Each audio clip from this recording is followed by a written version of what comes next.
Hey everybody, a happy Monday to you out there. Thanks for joining us here on Northern Life. Mr. Ryan Half as always. Hi. How are Myself as well over here. My name's Hunter. And we're going to be talking to you today. I was just before the show looking at Ryan. And of course we chitter-chatter a little bit beforehand. A little bit, yeah. And he's on his phone and he's doing his stuff. And all of a sudden he goes and he's got, the apps that are running in the background on your phone. And he just starts closing out apps as one normally does to kind of clean up the clutter. And I just see him for maybe 5-10 minutes sitting there scrolling and getting rid of all the background. There must have been 200 background apps going. How do you operate in your life? I would say it's probably 30. Hunter, 30? It was more than 30. You must it must be part of your brain where you go, I know that these apps are open. Whereas me, I'm like, when I just need an app, I'm just going to go to the app. Sure. So it's technically still open, yes, so you're right. Yep, but at the same time, I'm not going to, cancel out every single app after I'm done using it. How does it not stress you out, though? I would be so stressed out. It probably stresses my phone out. It doesn't stress me out. But sure. When it comes to computer, though, I am the type of person that can only have about 5 tabs open. That's the amount I can have. But my lovely fiance, Mary, she can have like upwards of 30 plus tabs open on her computer. You can't even see at the top which ones you're clicking on. In her credit, she does know which one is which one, because she'll have like 5 of the same website, yeah. and she'll know like this one right here is the one that belongs to what's on this page. How? I don't know. She's pretty incredible when it comes impressive. to that. But I mean, when I get above 6, I go, okay, I need to get rid of you. Listen, my house is dirtier than anybody's. I got a dirty house, but I am not running background apps on my phone. I get up to 4 and I start getting cluttered, so I have to get rid of them. It's one thing I can control in my life. I'm not cleaning my house all the time, but I'm making sure my background stuff's not running. So I'm really happy I don't know. for you. Give it really a happy take. for you. Yes. Did you have mice in your truck the other day? It's a give or take, Ryan. Listen, there's one area, the other area. You got to focus on all areas. I don't know. Let's get to a viewer video from Kevin in Lakewood. He told us squirrels these days getting bigger here up north, telling us that the bird feeder here is 7 feet off the ground. Obviously, it is not a squirrel. It is obviously a lovely deer that was able to get probably on his back legs and get up there 7 feet high and grab some stuff up there in the bird feeder. That's quite the angle we got right there. I was fully expecting a big squirrel to come up, and that really surprised me right there. It must be on its hind legs, but I don't know if deer can get up to 7 feet tall even on their hind legs. Pretty That's wild. impressive. That's taller than both of us. When the deer have that like winter coat, where they get a little fluffier. Yes. They're pretty cute. Yeah, they are. Yep. Awesome video. Thanks to Kevin for sending that. You may remember back on Friday we told you about how Burger King is changing their Whopper. Well, apparently that's not the only change you can expect. They say they are trying out an AI chatbot named Patty in about 500 of their restaurants, and she is connected to the workers' headset. So the chain says that Patty will be helping those employees with their manners. It says the idea isn't to survey their employees or enforce a script, rather is to give managers feedback on hospitality norms. So Burger King says Patty also can help manage orders and restocking, and they want to take Patty nationwide by the end of this year. I'm kind of for it, I guess, but shouldn't that be vetted out in the hiring process when you're interviewing the person and you realize this person doesn't know how to talk to people, so maybe we should refrain from having them in the customer service section of the whole thing. It shouldn't need a machine to tell you how to behave. Yeah, especially when it comes to manners. Yes, right? Yeah. Everyone should have those, hopefully. There are the places like Quick Trip or even like Chick-fil-A that have those built-in sayings at the end. Maybe Burger King just needs a new built-in saying like, we'll see you next time, have it your way. My pleasure. How about have it your way? That's one of them. I'm glad to have provided it your way. Yeah, there we go. That sounds kind of weird, but that's all right, I don't know about that one. We'll stay away from that. We'll work on it through the rest of the show here. That sounds good. Yeah, thanks, Patty. Well, when Briggs was with us last week, we told you all about boy kibble. So Hunter here wasn't here for the boy kibble talk. Oh, I have no idea. It basically like guys out there are just eating meat and rice and are content with it. Nothing else really. So Briggs was saying that she brought boy kibble and she provided that lovely photo to us. Basically just meatballs and rice, for her lunch the other day. And, I was telling everybody too, Hunter, this is usually what my lunch looks like too. If it's not goldfish and veggie straws, it's something along these lines. Well, how can you eat that every single day? I mean, it looks okay. When I first looked at the picture, I'm like, that actually looks kind of good. Then I stared longer and I'm like, I could not do that every single day. It needs some salt to make sure you got salt on there and maybe a little pepper too. And then, cheese. Cheese does go a long way. I love cheese. And sauce. Yeah, Dr. Shania says sauce. Is the goal to lower the carb count perhaps and do more protein if you're working out perhaps? Yeah, it's not like protein's obviously an important point there, but I think just ease too. Just make sure you got a carb and make sure you got a protein. Both you and Briggs, I believe, eat the exact same thing for the most part. And you both, do you meal prep too? Because I know Briggs does. Not necessarily. I usually just use, like, here's another thing. Mary and I have the same exact dinner every single night. How do you do that too? Wow. We have like we call them like bowls. They're like protein bowls. So it's every night it's rice, it's a meat, it's veggies, it's lettuce, it's all these other things. So you just throw it in one bowl and you're good to go. And so when you have leftovers, then I bring them to work the next day. Oh, I need a diverse thing going on, and I need a lot of it. There's a reason you look the way you do and I look the way I do. But here's the thing is that it takes all of the stress out of figuring out what you're going to have for dinner that night. Yep. And I'm very lucky to have someone who's as content with that as I am. Yeah. There we go, Mary. Go Mary. That's what I'm talking about. After seeing Briggs' photo on Facebook as well, our viewer Kathy commented saying, that is one boring-looking container of edible something. Yeah, that's about right. It looks about like kibble for a dog, perhaps. I don't know. I'd try it. Boy kibble, dog kibble. Yeah, it's the same thing. Let's head down south now, where police in South Fulton, Georgia have a message to parents out there. Be sure to double check your child's lunch before the cafeteria turns into happy hour. The police department sharing this photo, showing a bag of chips, some other snacks, and then sadly a canned lemon drop martini that is 11% alcohol. In the post, the police department wrote, quote, "This is not a Capri Sun, this is not apple juice, that is a whole parent had a long night starter pack." The police then asked parents to check the lunch boxes before resource officers there, quote, got to do inventory at recess. Listen, it's tough at school. There's 7 periods in a day. It's a long day. You got to get through somehow, Don't do that, kids, though. That's a horrible. But they look exactly like a pop. I can see the mistake. Yeah, especially when you're a parent and you're running back and forth and you're trying to figure out, hey, the kid needs, maybe a sparkling water in their lunchbox, and lo and behold, you give the wrong thing. Yeah, any kid's gonna be like, I'm trading for that though. I'll give you my chips for that, please. Kitty cocktail turned into, sadly, a real cocktail right there. Well, hey, coming up, a man is fighting back against Parkinson's disease. We'll be back here in just a bit on Northern Life.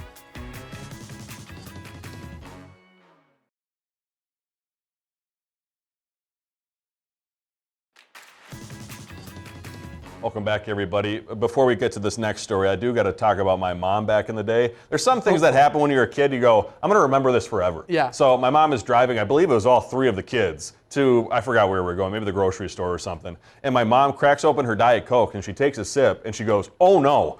And she pulls into the nearest gas station, gets out and throws it away. Lo and behold, it was not a Diet Coke. It was this, the can looked very close, but it was like a McGolden or like a Miller Genuine Draft, like gray can. Yes, So my mom had accidentally grabbed a beer and had opened it and took a sip while driving. Oh my gosh. But I remember because I was scared. I was like, oh no, what happened, Mom? What'd you do? But did you figure it out at the time, or did she tell you later? She told us at the time. She told you at the time. Yeah. That's scary. I mean, she did the right thing. I think I was probably like 8 or, I was old enough to know kind of what was going on. Sure. But did Erica's younger? Like how old was she when that probably happened? 6 or 6 or something like that? That's crazy. I'm sure my mom probably remembers it. Mom, let me know.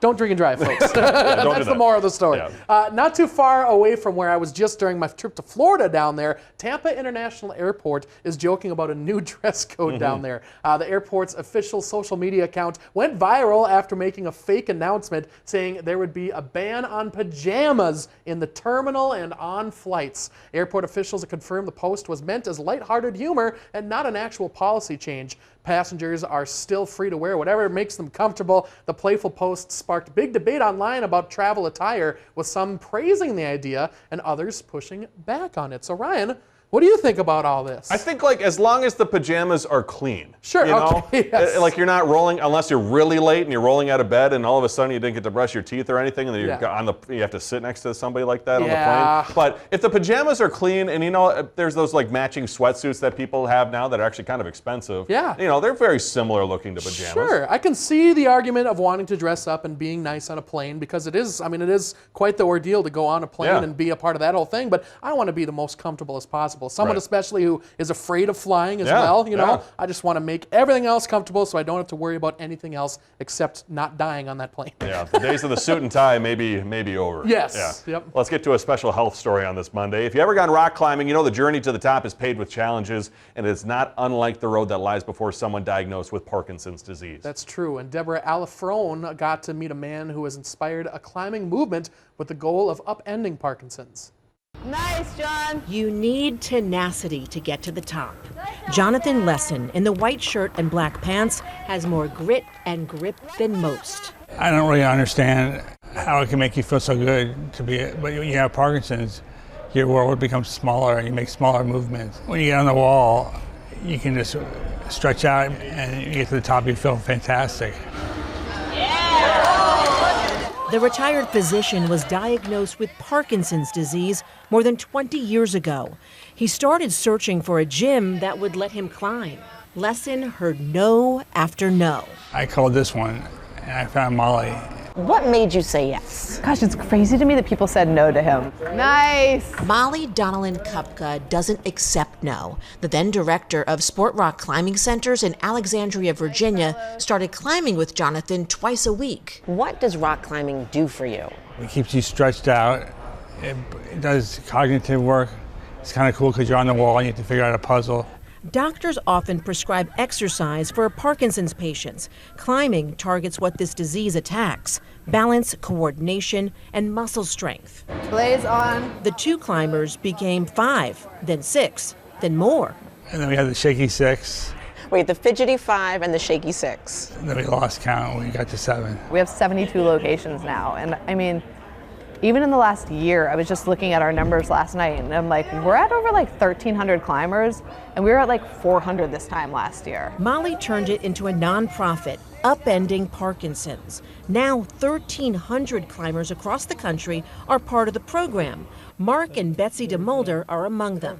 I can do most of the things I've always done, and it's because we've delayed the onset of the more serious symptoms, and I think it's through exercise like climbing. Even though the most obvious parts of Parkinson's are the physical shaking, the other things that are not obvious are anxiety, depression, apathy. To come here and to have the sense of I can do this, I'm good at this. That is, I think, the coolest part to me, is seeing people's happiness from climbing and the joy they get out of it and the friends they make. He was working on a 10 earlier. To prove it works, Molly partnered with the National Institutes of Health on a study. Their results: climbers showed real improvement in mobility and balance. I mean, there were so many improvements. I've seen it from everybody in the group. Molly doesn't have Parkinson's. No one in her family does. Seeing how much it helped people and then learning why it was helping them and it making that make sense, and then realizing there's not anything out there like that, I felt like I had to do something about it. Proving one yes can change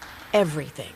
I found the one yes. That's all we need is one A yes. sea of no's. And a sea of no's. Boy, is that a life lesson. Yeah. In Virginia, with the good side, I'm Deborah Alfarone. Wow, that's really cool. It's cool to see, when you get a diagnosis like that, you can either, run away from it, or you can say, hey, I'm gonna do my best to fight against this. Literally tackling it head on, and a very, very cool story right there. Yeah, climbing to the top, climbing through this life. Coming up, the Winter Olympics, inspiring our future athletes.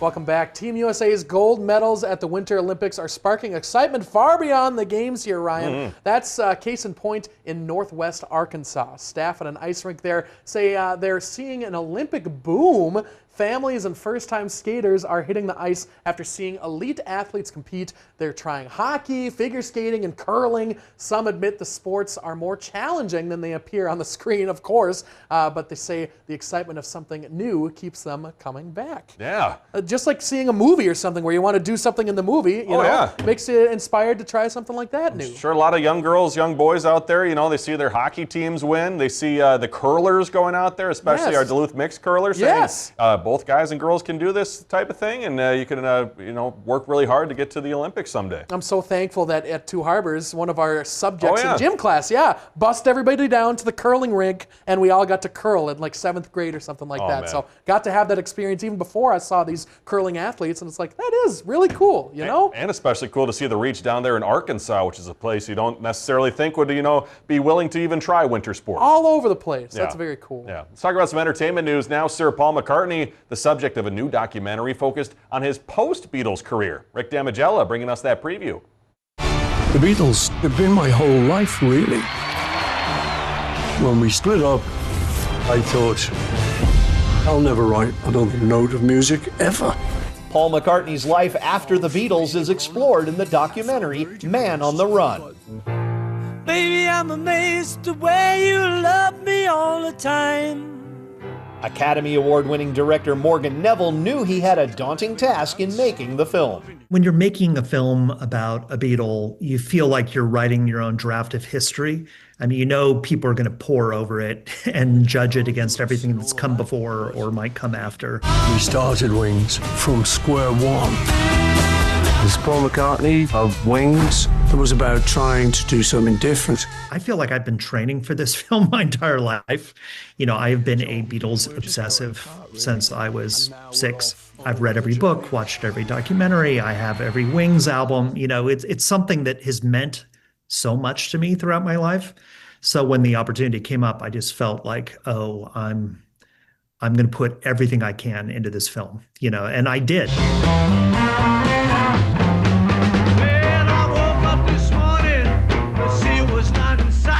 What was Paul's reaction to seeing the film? He was kind of speechless when he first saw it. I mean, he just said it was like his entire life flashing before his eyes.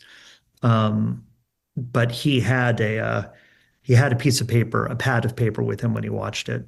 And at the end, he said, "Here are my notes." And he held it up and he hadn't written anything down. We felt we'd finally arrived. See you next time. In Hollywood, I'm Rick Damigella. Wings was a dud.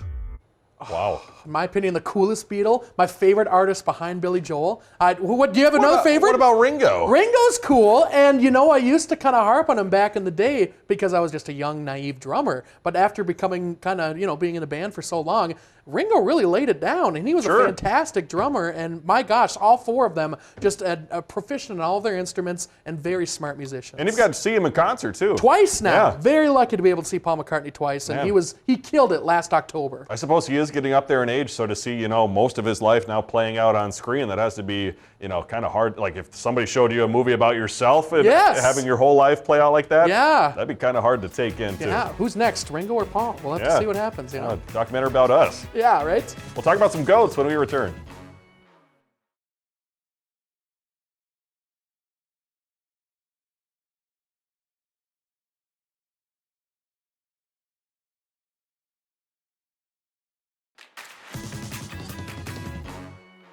Yeah, because here's what I'm thinking, because Paul is like 82 or whatever, and Ringo is like maybe 85. He's a little bit older. Oh, sure. Okay. They're both very healthy still, but who's going to be next? You know what I'm saying? Like, it's just, it could happen to anybody at any time. Oh, it could happen to anybody. Pianos fall all the time. It's that whole thing, you know, but like, I feel like Paul is going to be going on forever. I don't see him dying anytime soon, you know what I mean? So Ringo, I'm picking Ringo. Okay, okay, well, sorry, Ringo. That's horrible. Our apologies here out of Duluth. Many more years. Hunter's thoughts are not the show's own. I feel like we always need that at every show for some reason. Coming up tomorrow here on Northern Life, hopefully everyone's still alive tomorrow, and we're feeding goats as well. We meet the team behind Superior Goats and Goats on the Go. We're going to be delivering hay and getting to provide a few treats to their all hungry friends and hear all about their hard work across the area. It is quite a bit of hard work there, Ryan. Yeah, a whole lot of hay. I mean, my goodness. You know, they said, I think they fed them that morning, and then we came out and we're like, oh, you goats already ate all this. Like, I guess we'll get you some more hay. Oh my gosh, my back was hurting a little bit after the whole thing. It was a lot of fun. Yeah, sadly Hunter did fall too on that shoot, but he fell on some hay. So if you're gonna fall out there, make sure you're carrying a whole thing of hay. That's the way to go. I would just stuff your shirt full of hay at all times. That's probably a good plan. That'd be the way to go. Hey, we love you so much. Thanks for joining us. Appreciate you. Have a great Monday. Find some time to throw a line, or just head outside to unwind. That's the life in the great North Woods. Hike or bike, whatever you like. Get out in the day, enjoy the night. Yeah, we got the life in the great North Woods. Yeah, we got the life in the great North Woods. Yeah, this is Northern Life.